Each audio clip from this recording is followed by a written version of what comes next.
আসসালামু আলাইকুম প্রিয় দর্শক, আজকে আপনাদের দেখাবো ডিজিটাল শহর যশোরের করুণ বস্তির একটি দৃশ্য। আজকে আমরা রওনা দিলাম নাভারন টু যশোর।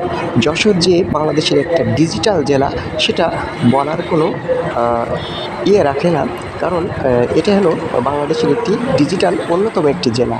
তো প্রিয় বন্ধুরা, এই জেলায় কিভাবে থাকতে পারে একটি করুণ দৃশ্য, কিভাবে থাকতে পারে একটি বস্তির করুণ দৃশ্য, এখানে কি তারা সাহায্য করে না, এটা কি তারা দেখতে পায় না? তো প্রিয় বন্ধুরা, আমরা এবার যেতে যেতে সেখানকার মানুষ কত কষ্টে আসে সেটাও আপনাদেরকে আমরা দেখাবো। তো প্রিয় বন্ধুরা, আমরা রওনা দিয়েছি, আশাবাদী আপনাদেরকে এটা দেখানোর পরে আপনাদের মনটাও খারাপ হবে। তো প্রিয় বন্ধুরা, আমরা বাজারের ভেতরে আসি, আপনাদের মনে খারাপ লাগবে অবশ্য আশা করি। আমার মনে খারাপ লেগেছে, আপনাদের মনেও খারাপ লাগবে আমি আশা করি।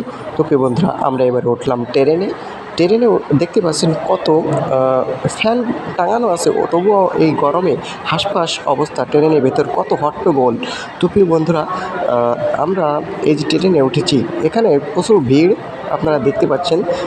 তো প্রিয় বন্ধুরা, এই যে ফ্যানগুলো চলছে, তবুও এই গরমের চোটে যেন হাঁসফাঁস অবস্থা হয়ে যাচ্ছে আমাদের।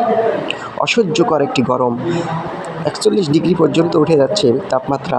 তো প্রিয় বন্ধুরা, আমরা ট্রেনে উঠেছি, এখান থেকেই গ্রাম্য অঞ্চল শুরু।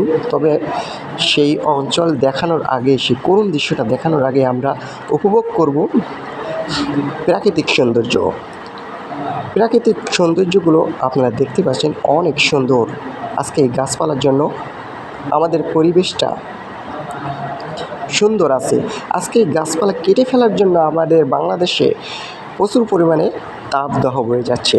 তো প্রিয় বন্ধুরা, আপনারা বেশি বেশি করে গাছপালা লাগান। এই বস্তিতে চলে এসেছি, দেখুন এখানে করুণ অবস্থা, পানিতে ডুবে আছে বস্তির কিছু অংশ, আবার পানিতে ডুবে গিয়েছিল এই যে কয়েকদিন আগেও ডুবে গিয়েছিল।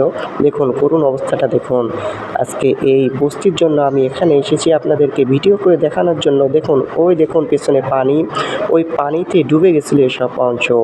তো প্রিয় বন্ধুরা, আপনারা এই যে করুণ দৃশ্য দেখছেন, এটা কোনো অন্য কোনো বিভাগীয় জেলায় নাই। এটা হলো বাংলাদেশের সবচাইতে ডিজিটাল একটি জেলা, ডিজিটাল একটি শহর, সেটা হলো যশোর। এই যশোর শহরেই এই বস্তিটি অবস্থিত। অথচ এখানে কি তাদের চোখ পড়ে না, যারা এই ডিজিটাল জেলা নামক খ্যাতি দিয়েছে? তবুও কি তারা এই বস্তিটাকে উন্নত করতে পারে না?